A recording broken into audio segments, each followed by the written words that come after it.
Dearly redheaded, we are choosing consciousness today to get through this thing called grief. Interesting word, grief. It means love, which makes for a mighty good joke. But I'm here to tell you, there's nothing else. Just joy. And if the big picture tends to bring you down, go crazy once your life goes. Woo! All right, should I start? Yeah, we're calling this Friday. Oh, this is fucking Friday? Right? This would be All right. Friday. All right, well, we may have to make Thursday Friday, depending on what comes out of this. We'll see. All right, Brian, we ready? We're ready. I just want to comment that I asked Brian what my makeup looked like, and you were sorely remiss. I looked like I had gotten beaten up in a fucking alley when I went in the bathroom, so I apologize for the crying and the laughing, but I'm not apologizing for the hat.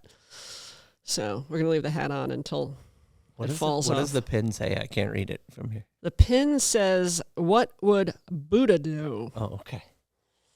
Swear to Buddha. That's what it says. All right, we're gonna really try improv right now because I have only one small premise. So I want to get on stage and have a dildo in my pants.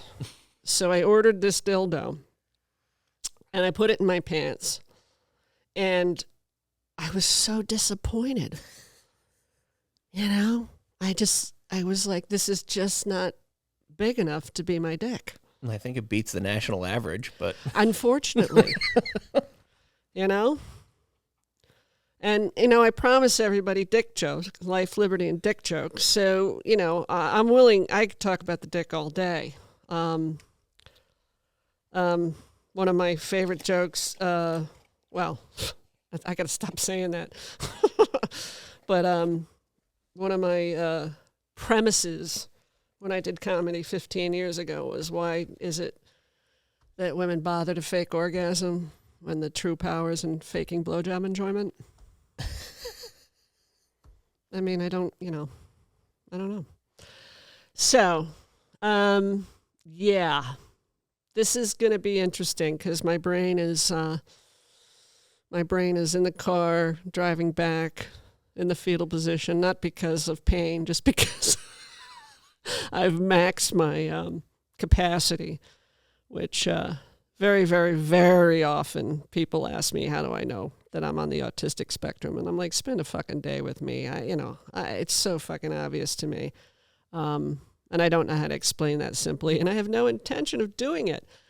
So let me try to recap. I mentioned that, what the fuck am I doing this for? Well, I'm writing a book called Laugh So I Don't Die. And I'll get into some heavy stuff there. I am a guest on someone else's podcast, the Brave Women's Project out of Denver, Colorado, where I talk more about trauma and my experience. And I felt it best to do that with somebody highly qualified. Her name is Lucia. Her last name escapes me. I'll get better at that. And when it launches, that's where you can go to hear the trauma. I don't necessarily want to integrate it on here. I mean, it'll come up as it comes up, but it's I'm here for you. I'm not here for me. Well, I'm here to entertain myself because, that's what it's about. So, and then I've done other podcasts that I will make reference to. I got to think where the best place to do that is. Maybe we could put them up under Redhead too, and they get some sort of dual exposure. I think we can make that happen. Yeah. Wow. Okay. There we go. Cite your sources. Yeah, there you go. So Laugh So I Don't Die, I hope is going to pour out of me in the next 6 months. I'm going to do that in conjunction with a series of 3 books that could turn into 3 series of 3 books. And I don't, as much as I can't wait to share it, I want to share it when it's more in motion. It's pretty fucking funny. I haven't talked to anybody about it that hasn't just gone, wow, that's a great idea. So there's a little, what's that called? A teaser. A teaser. Are you gonna write it yourself, or Oh, are you yeah. gonna have someone else, like I'm a gonna like have what do they someone call else- that, ghostwriting or whatever, right? No, nothing. No, Yeah. no, I'm having someone else do the illustration. Okay. And they're going to be graphic, All right. but not gross. You know. There, that's the teaser. And then what I hope to do is once that's done, have somebody help me write a screenplay based on it. I'm a head writer. If someone could help me take the learning curve and scrunch it, that's what I'm looking for. I have an idea for a few screenplays, but I don't want to. They don't have to happen. What's going to happen is already in motion, so we'll see. I'm just putting it out there because, just I don't know who's listening. I don't know who can help, but yeah, I definitely have a few books. I definitely have. I want the comedy to lead to what I said earlier. Wayne Dyer with expletives. I think I have a lot to say that can crunch everybody's learning curves when it comes to trauma, abuse, multi-generational. I haven't said that enough in the last four. What we're experiencing today is multi-generational, what we've carried. I'm in a somewhat unique position for being the product of being born in 1969 to a woman in her 40s. My mother was soon to be 42. My father was soon to be 45. And that was sort of unique back then. So I was literally their mistake child. And I had five much older brothers and sisters that really fell into the baby boomer generation. I more or less am a Gen Xer. And the divide between the way we thought was just evident and prevalent, and it sucked. And I talk about that with the Brave Women's Project out of Denver. And again, I'll announce that when that comes out. So I think one topic, my mind's just trying to do a refresh here. Upcoming, I mentioned talking about serial sedation versus alcoholism. I can speak to my experience with substance. I knew enough, by my first year in college, the little bit of cocaine I did wasn't for me. You just don't put my brain on drugs. You just don't. And then after I had given up alcohol for a couple years, I smoked a little bit of grass, and I started to have psychedelic episodes.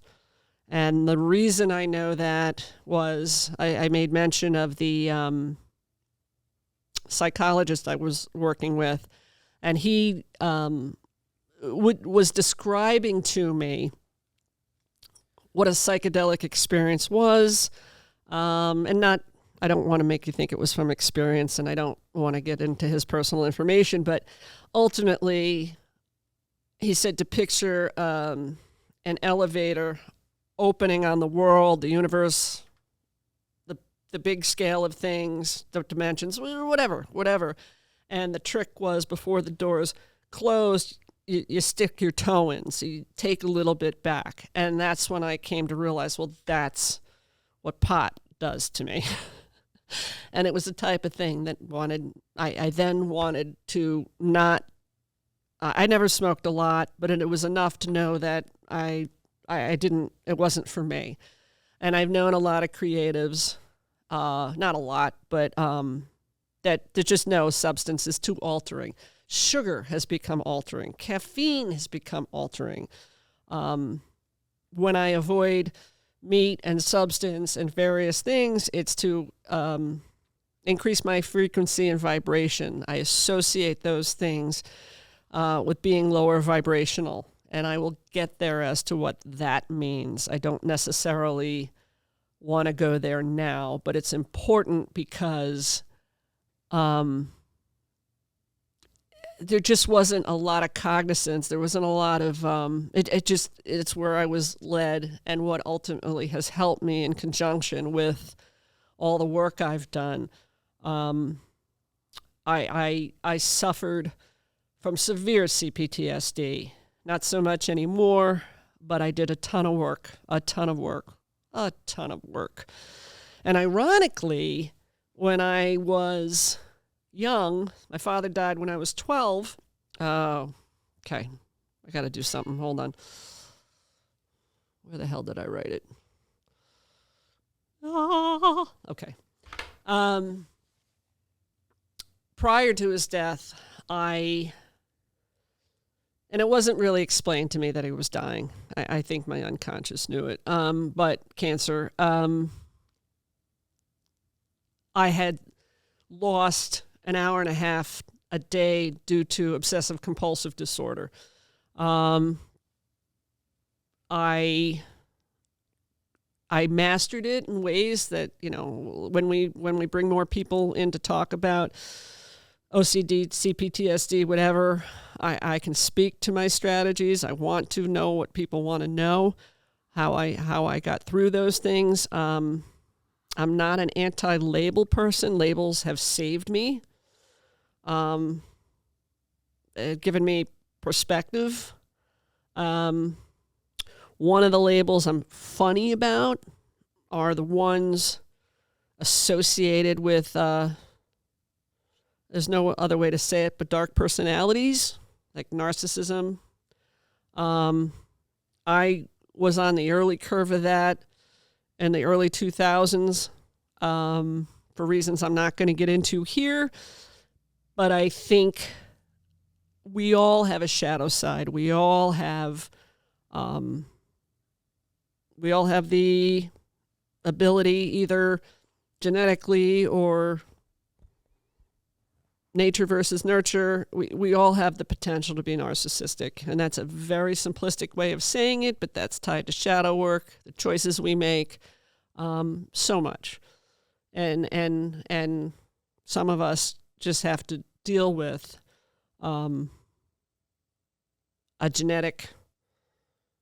maybe a genetic contribution. I have a master's. I don't have a doctorate. I don't want a fucking doctorate. I think if Harvard ever wants to give me an honorary doctorate, I'll fucking take it, because I don't want to go back to school. I'd rather bungee jump from my nipples than go back to school. But we'll see. I'm hoping enough comes out of this that I will attract those people able to have those conversations with me, and build credibility on those topics via people who've put as much thought into it as I have. I've really pushed my brain to points. I've been in the place where, over there is mental illness, and I'm distanced enough from it. But at the same time, I have such a great respect for what can happen and does happen. And not so much, I have tremendous respect from the genetic perspective, but I have even more respect for how so many of us are driven there. And it's something that I can't wait to talk about, but through the book, through Left So I Don't Die, I'll roll over there. I don't want to do it on the podcast. Once the book comes out, that's different. I have to decide how to share my own experiences, because I've done some pretty dark, fucked up, wonderful shit that there's one thing in particular that I'd do again, and it doesn't hurt anybody. It doesn't, that's not what I'm talking about. That kind of dark side, I don't have. unless you're talking about my ex-husband. Sorry. No, I'm actually kidding. He, my kids are good looking, so there's that. Yeah. That's one thing I have investigated was where my head was at when I made my commitment to a life partner. 22 and totally ill-equipped. And I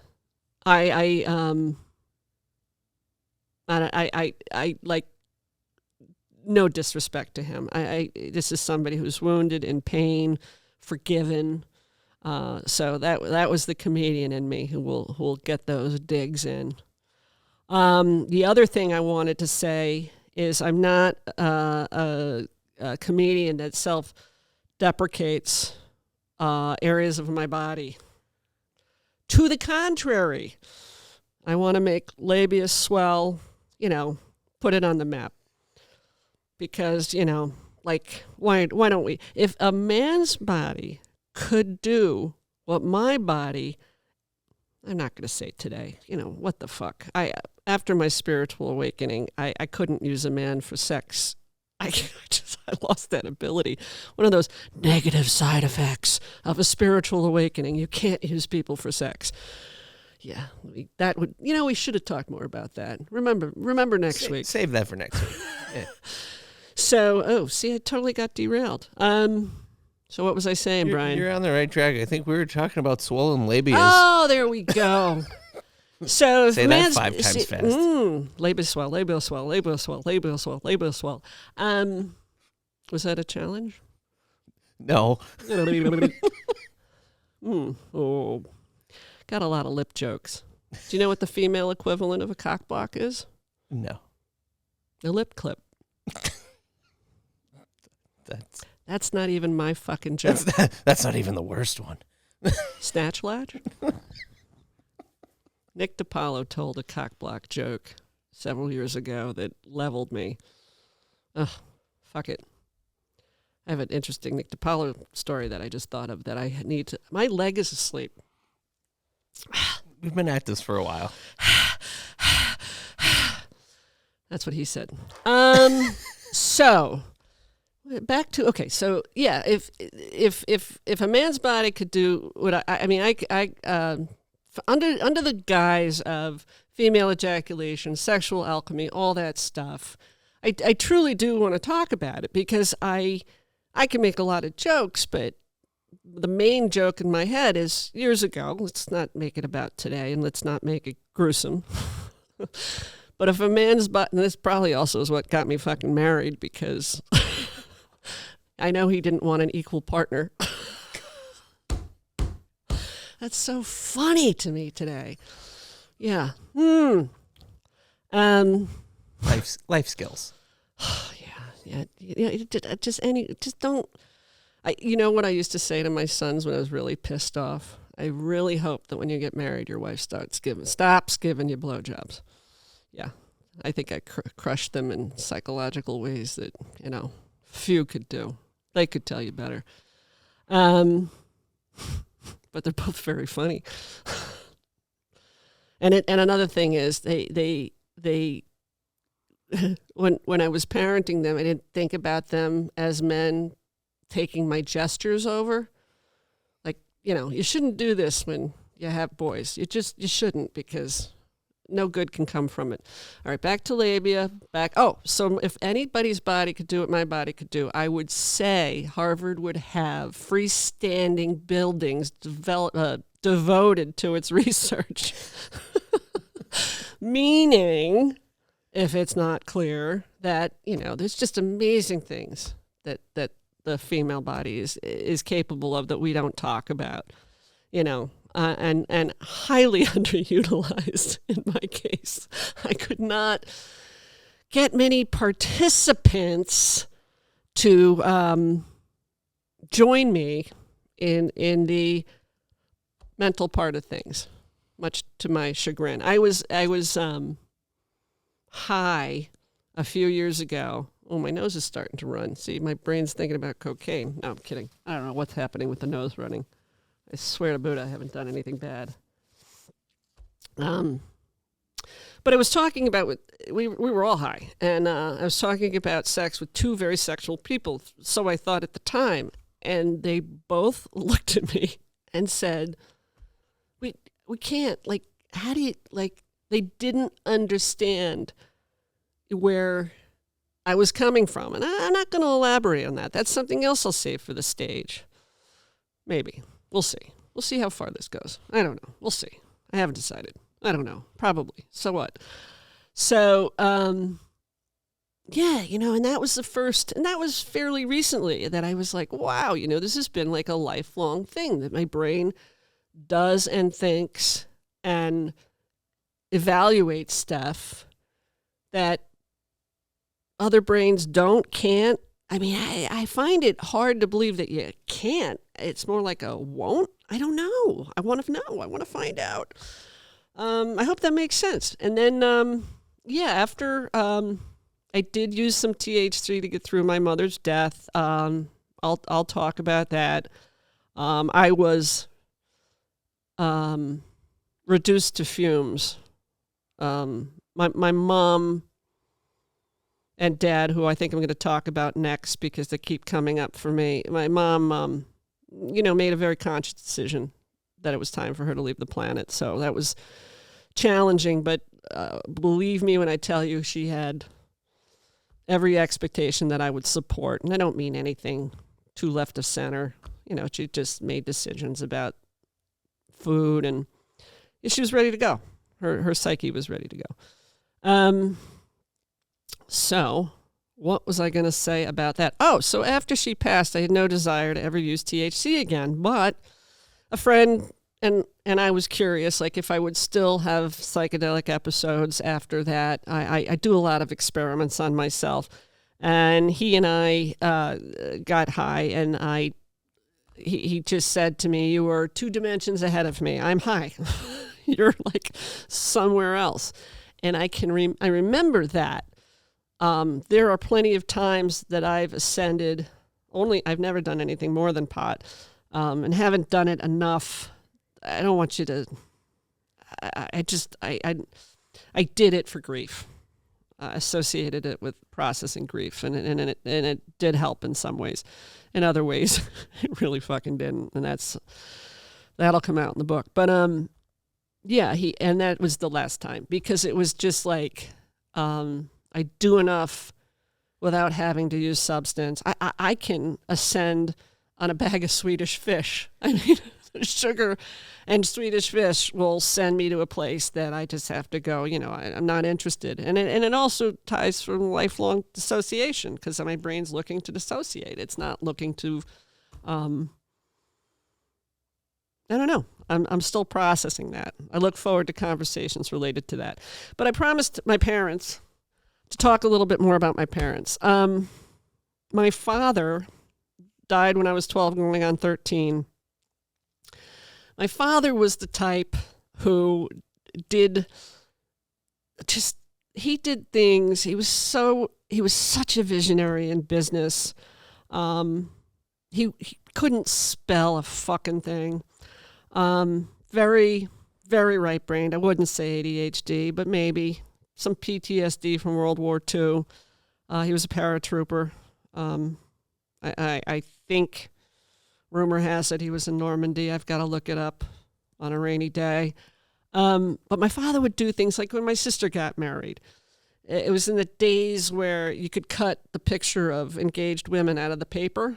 So my father would cut out the 5 ugliest fucking women and put it in a book and have people rank who was the ugliest fucking bride. I mean, that was his sense of humor. Your father invented Facebook before Facebook.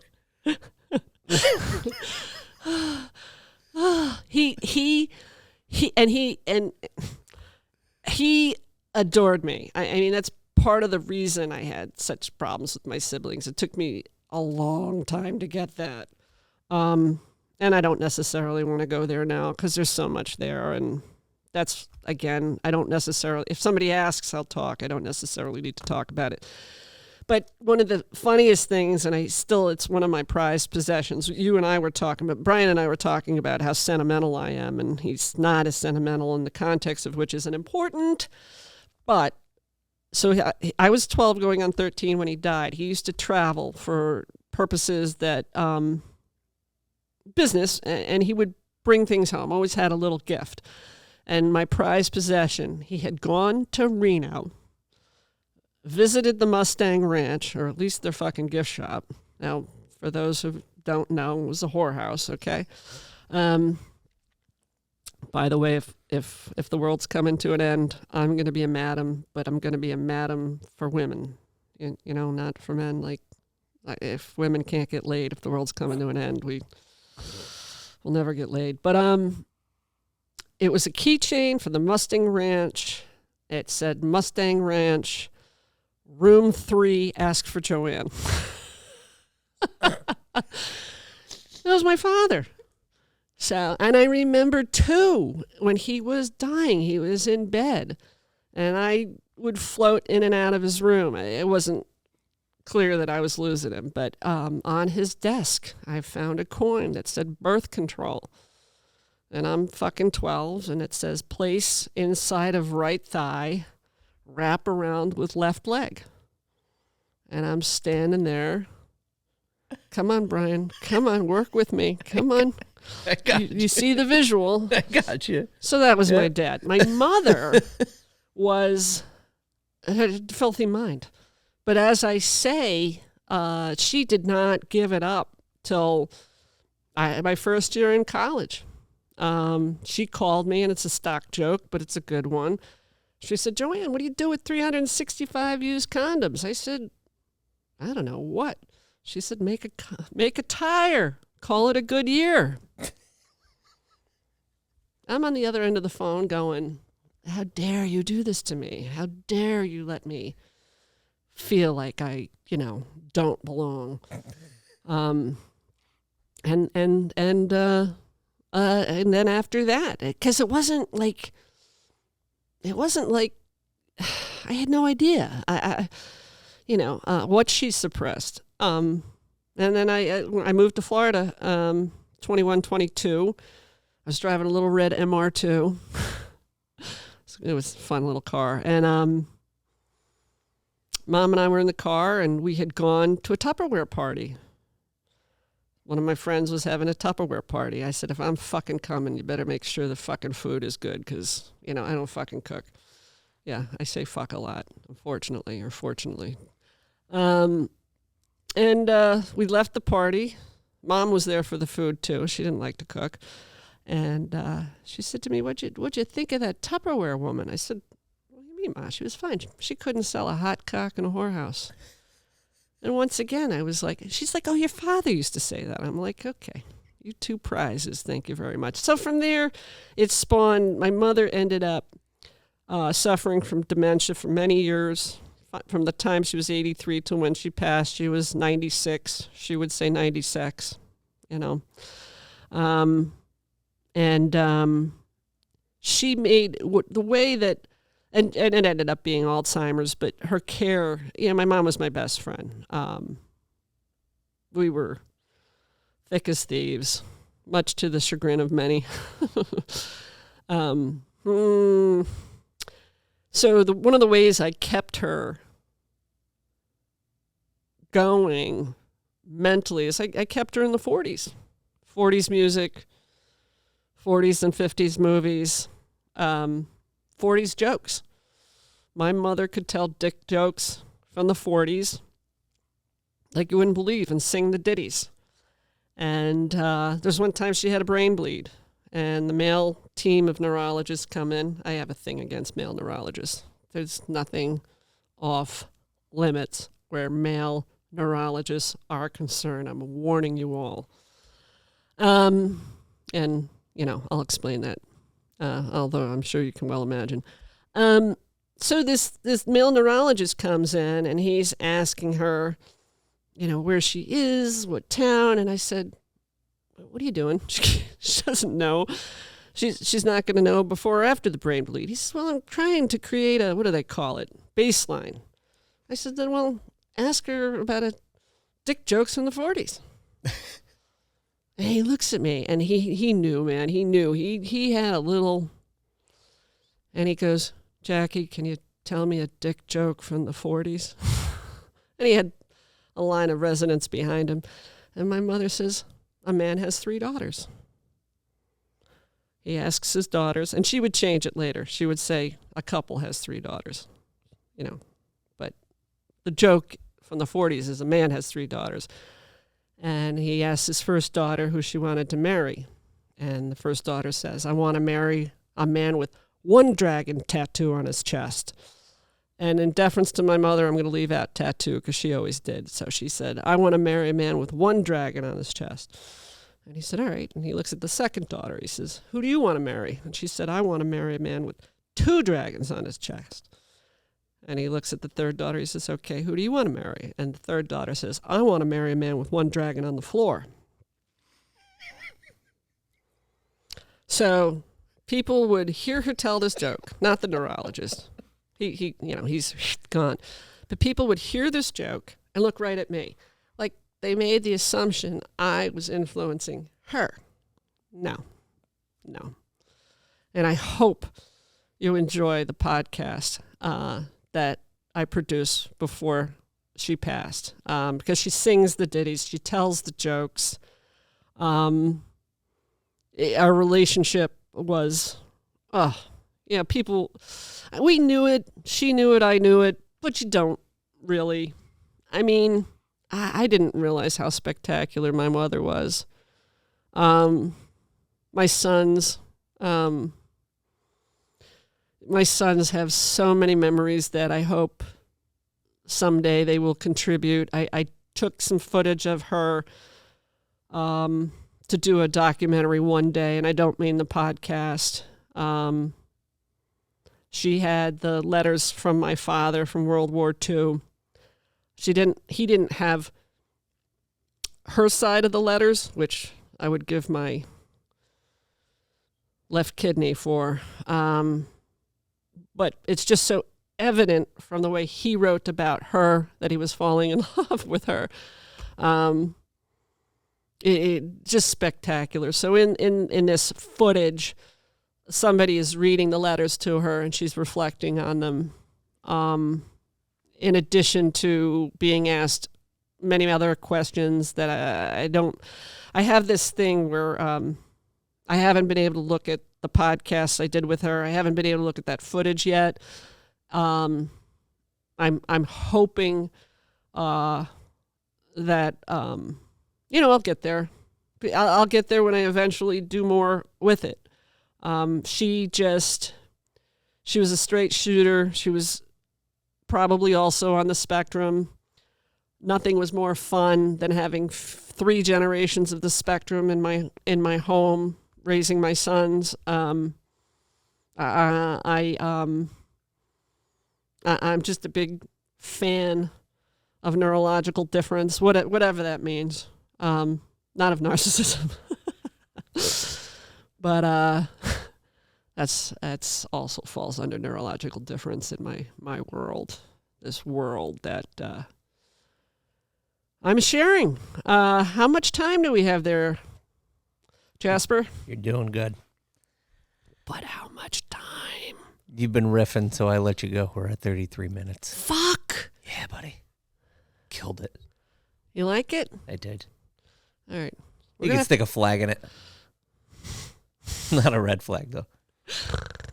We're going to have to integrate more of my one-liners. We can. I should write them down for you. It sucks small penis that this is over. Have you ever sucked a small penis? No. Don't. Okay. No. Good. That's good advice. Yeah, it's excellent advice. Yeah. Talk about an ego fucking. See, now I want to talk more. Not really. Thank you. Thank you all. And whatever your source is, find it. Pay attention. There's a lot going on. Thank you. Thank you for listening and supporting Natural Born Redhead. If you follow the bouncing balls, please like and subscribe. If you know someone interested in sparing others grief and inciting joy, message me on Facebook or reach out via my website, Natural Born Redhead. J-Ma.